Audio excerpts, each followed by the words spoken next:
الحمدللہ رب العالمین والعاقبۃ للمتقین والصلاۃ والسلام علی سید الانبیاء والمرسلین والمعصومین اما بعد فاعوذ باللہ من الشیطان الرجیم بسم اللہ الرحمن الرحیم. سامعین و مومنین یا علی مدد اللہم صلی علی محمد و آل محمد. سامعین سننے والوں کو، میرے دوستوں کو، میرے بھائیوں کو، آپ سب کو 18 ذی الحجہ سب سے بڑی عید، عید الفطر اور عید الاضحیٰ سے بڑی عید، جس کے بارے میں میرے امام جعفر صادق علیہ الصلوۃ والسلام اللہم صلی علی محمد و آل محمد نے فرمایا کہ یہ عید غدیر ایسی عید ہے کہ جو عیدوں میں ایسے ہے جیسے چاند میں، جیسے ستاروں میں چاند روشن ہو، جیسے کائنات کے ستاروں میں چاند روشن ہو. اچھا، آپ سب کو میری طرف سے بہت بہت مبارک، بہت بہت خوشیوں والی عید مبارک ہو. اللہ تعالیٰ آپ کو ایسی ہزاروں عیدیں نصیب فرمائے اور کوئی غم نہ دے سوائے مولا حسین کے غم کے. اچھا، بات یہ ہے کہ عید ہماری ہے، مولا ہمارے کی ولایت کا جو ہے وہ لوگوں سے بیعت لی جا رہی ہے، خوشی ہماری ہے، تو اس میں تڑپنے کی کیا ضرورت ہے؟ اس کا مطلب ہے میں کہہ دوں کہ یہ وہی حارث جو وہاں پر تڑپا تھا اور کچھ اور لوگ بھی ساتھ میں تڑپ رہے تھے، انہی کی اولاد آج تڑپ رہی ہے، انہی کو کیڑا تنگ کر رہا ہے. عید ہماری، خوشیاں ہماری، ہمارے گھروں میں سیلیبریشن ہوگی، ہم اپنے بچوں کو عیدی دیں گے، ہم کیک کاٹیں گے، ہم شیرینیاں بانٹیں گے. اور بھائی نہیں کھانی تو جاؤ باہر میں، ہمارا کیا سر کھاتے ہو؟ کبھی وہ واٹس ایپ پہ کمنٹ، کبھی وہ سوشل میڈیا پہ کمنٹ، کبھی کچھ. کھاؤ خسمادہ سے، ہمیں اس سے کیا لینا دینا؟ تم جاؤ باڑ میں اور انشاءاللہ اسی طرح باڑ میں جاؤ گے جیسے حارث گیا تھا. اچھا، بات کرنے کا مقصد یہ ہے کہ یہ سب سے بڑی عید ہے. آپ کو اللہ تعالیٰ اس کی خوشیاں مبارک فرمائے اور آپ کو ہزاروں ایسی، آپ کی آل اولاد کو، آپ کی نسلوں میں یہ خوشی جو ہے نا وہ چلتی رہے. کیونکہ نسلوں میں چلنا ایک بہت بڑا انعام ہوتا ہے. جب چہاردہ معصومین کے قدموں میں سر رکھیں تو دعا ضرور کیا کیجئے گا کہ عزاداری مولا حسین اور چہاردہ معصومین کے غم میں غمگین ہونا اور ان کی خوشی میں خوش ہونا ہماری اولاد میں اللہ تعالیٰ نصیب فرمائے. اچھا جی، اچھا، بات کرنے کا مقصد یہ ہے کہ اب 2-3 دن سے نا منافقوں کو، مقصروں کو، اور جن کی نماز بھی ولایت علی سے باطل ہو جاتی ہے، ان کو بھی تکلیف ہو رہی ہے. اوپر سے عید غدیر کی مبارک دیں گے، منائیں گے، لیکن جن کی نماز ہی ولایت علی کے بغیر ہے، ان کی کیا خوشی ہوگی جی؟ یہاں پر تو سب کچھ کلیئر ہوا تھا 18 ذی الحجہ کو. اچھا جی، شروع کرتا ہوں. غدیر خم کا واقعہ 10 ہجری اور 18 ذی الحجہ کو پیش آیا تھا. جیسے عید غدیر کے نام سے امیر المومنین علی علیہ الصلوۃ والسلام کے خلیفہ رسول نامزد ہونے کی یاد کے طور پر منایا جاتا ہے. ٹھیک ہے جی، اب سنیے گا جی. اچھا، 18 ذی الحجہ جو ہے 10 ہجری شمسی حساب سے 21 مارچ کو واقع ہوئی تھی، لہذا 21 مارچ عید نوروز کے عنوان سے بھی منائی جاتی ہے. مقصد یادگار جانشینی رسول ہے. مقصد تو یہی ہے کہ نبی مکرم نے فرمایا من کنتو مولا فہذا علی مولا، جس کا میں مولا اس کا علی مولا. اور میں حیرت ہوئی کہ پچھلی ویڈیو میں بھی میں نے بتایا کہ نبی مکرم صلی اللہ علیہ وآلہ وسلم نے اپنے خاص اصحاب کو یہ صدا کرنے کے لیے کہا کہ الصلاۃ خیر الامن، الصلاۃ خیر الامن، آؤ اس عمل کی طرف جو سب سے خیر والا ہے، بہترین ہے. اچھا، وہ عمل تو بعد میں ہونا تھا.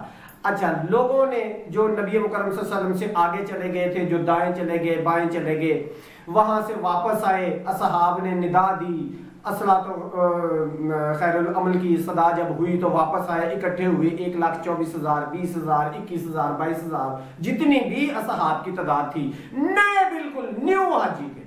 اچھا، تازہ حج کر کے ابھی آئے تھے. اس وقت میرے نبی مکرم صلی اللہ علیہ وآلہ وسلم نے صرف یہ کہنا تھا کہ علی میرا دوست ہے، یہ کہنا تھا نا صرف. لعنت اللہ علی الکاذبین، لعنت اللہ علی الکاذبین. اچھا، ولی اور مولا بمانی لفظ ہے. تو میں ڈھونڈ رہا تھا کہ ابھی ایک نکاح نامہ میں نے دیکھا، سب نکاح نامے آپ دیکھ سکتے ہیں کہ ان کے اوپر ایک نیچے خانہ ہوتا ہے جس میں لکھا ہوتا ہے ولی کی اجازت، دستخط لیے جاتے ہیں. اچھا، تو ملا جس کو موت پڑتی ہے، جو ولی کا ترجمہ دوست کے کرتا ہے، اس کو وہاں پر موت پڑتی ہے، کوے نہ کی ولی کی جگہ پہ کس کو لے کے آنا ہے؟ وہاں پر سرپرست کو لایا جاتا ہے، باپ کو لایا جاتا ہے، تایا کو لایا جاتا ہے، یا گھر کا جو سربراہ ہوتا ہے اس کو لایا جاتا ہے۔ بہرحال کیا کہیں جی، یہ بیماری ایسی ہے بغض علی کی کہ جس کا علاج جو ہے نا وہ ممکن نہیں ہے، کیونکہ ان کے بڑوں کا علاج نہیں ہوا تو ان کا کیسے ہوگا؟ اچھا جی آگے جناب والا میں آپ کی سماعتوں کی نظر یہ کرنا چاہ رہا ہوں کہ جی اب بات یہ ہے کہ آیت کے بارے میں ہم بات کریں گے، جو آیت کا نزول ہوتا ہے۔ سب سے پہلے تو یہ ہے کہ اس میں دیکھیں اللہ تعالیٰ کا رویہ جو ہے نا، اللہ تعالیٰ اللہ وحدہ لا شریک فرماتے ہیں کہ اے نبی اس کا اعلان کیجئے جو آپ کو حکم ہوا ہے، اگر آپ نے وہ نہ کیا تو آپ نے نبوت کا کوئی کام نہ کیا، لیکن آپ پریشان نہ ہو، آپ منافقین کے شر سے محفوظ رہیں گے، ہم آپ کو محفوظ رکھیں گے۔ اچھا اب یہاں پہ مجھے ایک سوال آتا ہے کہ منافقین وہاں پہ تو سارے حاجی تھے، کفار کہاں سے آگے، منافقین کہاں سے آگے؟ اس کا مطلب یہ ہے کہ وہاں پر جو تازہ حج کر کے آئے تھے ان کے دلوں میں بھی بغض تھا، ان کی شر سے بھی نبی مکرم کو محفوظ رکھنا تھا، اور نبی مکرم کو محفوظ رکھا بھی۔ حارث کے اوپر پتھر گرا نا، وہیں پہ عذاب نازل ہوا نا، سوچا تو اس نے یہ تھا کہ نبی موجود ہے، اللہ کہتا ہے کہ تمہارے ہوتے میں ان پہ عذاب نازل نہیں کروں گا، تو ہوا نا، کیونکہ اللہ کو گوارا ہی نہیں ہے کہ علی کی ولایت کے اوپر کوئی انگلی اٹھائے۔ اور آج کا ملوانے کی بھی آپ حالت دیکھ لیں کہ ان کی حالت یہ ہے کہ نعوذ باللہ من ذالک جب مسجدوں میں 5 سال 10 سال کے بچوں کے ساتھ زنا ہونا شروع ہو جائے تو آپ کیا کہہ سکتے ہیں، کیا کر سکتے ہیں؟ ذہنی مریض ہے، پاگل ہے یہ لوگ، ان کو کیا، ہاں جی وہ پاگل ہی ہو جاتا ہے جڑا بغض رکھتا ہے علی دے نال، ہاں جی، اور علی والے دے کدی بھی نہیں کملے ہوندے بار، یہ مجھے یاد آ گیا ایک شعر تھا۔ اچھا جی بہرحال اب بات یہ ہے کہ جب آخری نبی، رحیم و کریم نبی، تمام نبیوں کا سردار نبی، احمد مرسل، وجہ تخلیق کائنات نبی، جب نبی اتنی عظمت اور اتنی شان والا تھا تو اس کا وصی بھی تو اللہ نے ہی سلیکٹ کیا تھا نا، اس کا وصی بھی تو اتنی شان اور عظمت والا ہی ہونا تھا نا۔ اچھا اب جی میں آپ کو یہ بتاؤں کہ جب رسول اس شان کا تھا تو خلیفہ بھی اسی شان کا ہونا چاہیے تھا نا، جو جزء نور محمدی ہو، جو محمد کے نور سے ہو، اور نبی مکرم نے فرمایا کہ علی میرے نور سے ہے، اور جو مدینہ العلم ہو، قرآن کے ساتھ ہو، قرآن اس کے ساتھ ہو، ظاہر ایسا ہماری ناقص نگاہیں کہاں پہچان سکتی ہیں، اور یہ ماننا پڑے گا کہ وہ بھی انتخاب پروردگار ہی تھا، مولا علی بھی انتخاب پروردگار ہی تھے۔ اچھا مسلمانوں میں یہ عام تصور کیا جاتا ہے کہ رسول اللہ صلی اللہ علیہ وسلم بغیر کسی کو اپنا خلیفہ اور بغیر اپنا مطلب وسیع نامزد کیے اس دنیا سے رخصت ہو گئے، اور خلیفہ کا انتخاب امت نے اپنی سوادیدی سے کر لیا، حالانکہ حقیقت اس کے خلاف بالکل ایسے ہے کہ جیسے بالکل عیاں سورج۔ اچھا اس کا میں آپ کو سامنے یہ رکھنا چاہوں کہ مولانا روم کی ایک بات یاد آ گئی کہ جس میں انہوں نے فرمایا تھا کہ اہل دنیا کار دنیا ساختن مصطفیٰ صلی اللہ علیہ وآلہ وسلم را بے کفن بگزاشتن۔ اس کا مطلب یہ ہے کہ اہل دنیا کا جو اہل دنیا کار ہیں، جو دنیا دار ہیں، جو اس وقت کے اصحاب ہیں، دنیا کرتے رہے اور مصطفیٰ کو بے کفن چھوڑ دیا۔ اچھا بہرحال پہلا اعلان نبوت ہی پہلا اعلان نامزدگی خلیفہ تھا، یعنی پہلا اعلان نبوت جو ہوا تھا نا، جب پہلی مرتبہ میرے نبی نے کہا تھا میں اللہ کا رسول ہوں اور وہاں وہ وحدہ لا شریک اور میں آخری نبی ہوں، تو اسی وقت ہی خلیفہ کا اعلان ہوا تھا۔ اس کی آپ کے سامنے میں رکھتا ہوں دلیل۔ دعوت ذوال الشیرہ کا واقعہ جو آیت اندر عشیرہ تک ہے کی تفسیر ہونے کے تفسیر کے بارے میں جو لکھا جاتا ہے وہ یہ ہے کہ تاریخ اسلام کا ایک اہم واقعہ ہونے کی وجہ سے مورخین کی توجہ کا مرکز ہے دعوت ذوال الشیرہ۔ محدثین نے بھی اپنی کتابوں میں اسے درج کیا ہے۔ بعثت کے 3 سال بعد حکم آیا وانذر عشیرتک، یعنی کہ اپنے جو قرابت دار ہیں، جو آپ کا قبیلہ ہے، ان کو نبوت کا اعلان کیجئے اور ان کو دعوت دیجئے۔ تو اس میں آپ نے بنی عبد المطلب میں جتنے بھی لوگ تھے ان کو کھانے پر مامور کیا، اور کہاں پر؟ علی کے باپ کے گھر میں، جناب ہاں جی کیا کہوں جناب والا، اس میں تو ملوانوں کی اب موت اسی وجہ سے ہوتی ہے نا، ملوانوں کی موت ہی تو جناب نبی مکرم صلی اللہ علیہ وآلہ وسلم کے چچا جناب ابو طالب علیہ السلام اور جناب علی علیہ السلام کی شان جہاں بیان ہوگی وہاں پہ منافق کی موت ہوگی، وہاں پہ منکر مرے گا، کلمہ تو یہاں پہ اٹکا ہوا ہے، نیچے تو گیا ہی نہیں۔ ہاں جی اچھا جی، جب جناب ابو طالب کے گھر میں یہ دعوت ہوئی تو نبی مکرم صلی اللہ علیہ وسلم نے فرمایا کہ کون ہے جو میری مدد کرے، جو میرا بازو بنے؟ تو جناب علی علیہ السلام نے کھڑے ہو کر کہا کہ میں۔ تو جناب نبی مکرم صلی اللہ علیہ وسلم نے اپنا دستے بازو جناب علی مرتضیٰ کے کندھے پہ رکھا اور لوگوں کو فرمایا کہ یہ میرا وصی ہے، یہ میرا بھائی ہے، یہ میرا خلیفہ ہے اور میرا جانشین ہے، اس کی بات سنو اور اس کی پیروی کرو۔ پیروی صرف محمد و آل محمد کی ہے، باقی لوگوں کی جو کرتے ہیں ان کے پاس آج تک کوئی ایک دلیل نہیں ہے کہ انہوں نے اپنا امام کیسے بنایا اور اپنی جو خلیفہ کیسے مانے اور ان کی پیروی کیسے کرتے ہیں۔ نبی مکرم اور قرآن سے دکھاؤ نہ کہیں ہمیں بھی۔ اچھا، اس سے اعلان سے ظاہر ہوتا ہے کہ جانشین رسول میں عوام کو قطعی اختیار نہیں ہے، جی قطعی اختیار نہیں ہے۔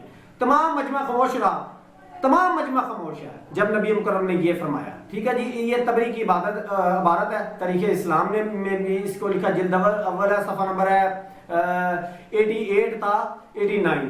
اچھا، اسی پر ختم نہیں بلکہ جنگ تبوک کے موقع پر بھی جناب رسول اکرم صلی اللہ علیہ وآلہ وسلم نے حضرت علی کو ساتھ نہ لیا۔ لوگوں نے کہنا شروع کر دیا کہ جنگ لڑنے جا رہے ہیں، کیونکہ علی تو پیچھے مدینے میں رہ رہے ہیں، تو جا کہاں رہے ہیں؟ کیونکہ ان کو پتا تھا کہ جنگ تو علی ہی لڑتے ہیں، باقی تو بھاگ جاتے ہیں۔ تو انہوں نے حضرت علی سے کہا کہ آپ کہیں نبی مکرم کو کہ آپ کو بھی ساتھ لے لیں۔ تو حضرت علی نے جب کہا تو نبی مکرم نے فرمایا کہ کیا تم اس سے راضی نہیں ہو کہ تمہاری میرے ساتھ وہی منزلت ہے جو ہارون کی موسیٰ کے ساتھ تھی، مگر میرے بعد کوئی نبی نہیں ہے۔ یہ خصائص نسائی میں بھی لکھا ہوا ہے جی۔ اچھا جی، اس کے بعد اور سب سے آخر میں حجۃ الوداع کے سے واپسی پر جب مدینہ کی طرف چلنے کے لیے باہر نکلے تو مقام غدیر خم پر پہنچے تو اللہ تعالیٰ کی طرف سے جو آیت نازل ہوتی ہے، بسم اللہ الرحمن الرحیم، یا ایھا الرسول بلغ ما انزل الیک من ربک وان لم تفعل فما بلغت رسالته۔ سورہ مائدہ آیت نمبر ہے 67۔ اے رسول پہنچا دیجئے وہ جو آپ پر آپ کے رب کی طرف سے اتارا جا چکا ہے، اور اگر آپ نے ایسا نہ کیا تو رسالت کا کوئی کام نہ کیا۔ یعنی اس کا مطلب یہ ہے کہ کہنے میں اس میں کوئی دشواری نہیں ہے مجھے کہ نماز آئی ہے دین مکمل نہیں، روزہ ہے دین مکمل نہیں، حج ہے دین مکمل نہیں، احکامات ہیں تمام طرح کی حلال حرام کلیئر ہو چکی ہیں، دین مکمل ہو چکا ہے، لیکن دین مکمل نہیں ہے علی کی ولایت کے بغیر۔ یہ اللہ کہہ رہا ہے، یہ اللہ کہہ رہا ہے کہ دین مکمل نہیں ہے علی کی ولایت کے بغیر۔ اور جب اگر اس کا اعلان نہیں ہوتا تو دین مکمل نہیں ہوتا۔ آیت کے الفاظ سے صاف ظاہر ہوتا ہے، ٹھیک ہے جی، کہ یہ حکم پہلے بھی آ چکا، روایت سے بھی پتہ چلتا ہے، لیکن تبلیغ کا وقت مقرر تھا، مگر اب وہ وقت آ گیا جب علی کی ولایت کا اعلان ہونا تھا۔ ٹھیک ہے جی، اگر حضرت اس جگہ سے آگے بڑھ جاتے تو پھر اتنا بڑا مجمع کبھی نہ ملتا۔ اس لیے باوجود سخت گرمی اور چٹیل میدان کے تیز دھوپ کے سب جمع کیے گئے بحکم رسول خدا صلی اللہ علیہ وآلہ وسلم پلان شتر کا ممبر بنایا گیا۔ رسول صلی اللہ علیہ وآلہ وسلم ممبر کی چوٹی پر حضرت علی کو ساتھ لے کر تشریف فرما ہوئے اور خطبہ ارشاد فرمایا۔ یہ شیعہ سنی سب نے لکھا ہے، لیکن جو لونڈے لپاڑے ہیں نا، یہ چھوٹے چھوٹے فیس بکی اور واٹس ایپ عالم، ان کو کیڑا تنگ کرتا ہے، کیونکہ ان کا باپ حارث تھا نا جس کے اوپر سے پتھر آ کے گرا تھا۔ ہاں جی، رسول اللہ صلی اللہ علیہ وسلم نے فرمایا میں جس کا مولا ہوں اس کے علی مولا ہے، اور ساتھ ہی علی کو ہاتھوں پر بلند کر کے مجمع کو دکھا بھی دیا، جی دکھا بھی دیا۔ پھر بعد نماز ظہر ایک خیمہ نصب کر کے حضرت علی کو اس میں بٹھایا گیا اور کل ازواج و اصحاب کو حکم دیا کہ جا کر حضرت علی کو امیر المومنین کہہ کر مبارکباد دیں، اور عقل کے اندھو امیر المومنین کہہ کر مبارکباد دیں۔ اب کون سا خلیفے والی اس میں شک رہ گئی ہے؟ اچھا، اور جانشینی رسول صلی اللہ علیہ وآلہ وسلم کی مبارکباد دیں۔ چنانچہ اس پر حضرت عمر بن خطاب کے الفاظ تاریخ نے محفوظ کیے ہیں۔ اس کے حوالہ جات آپ کے سامنے، تاریخ اسلام جلد نمبر 4 سید العلماء صفحہ نمبر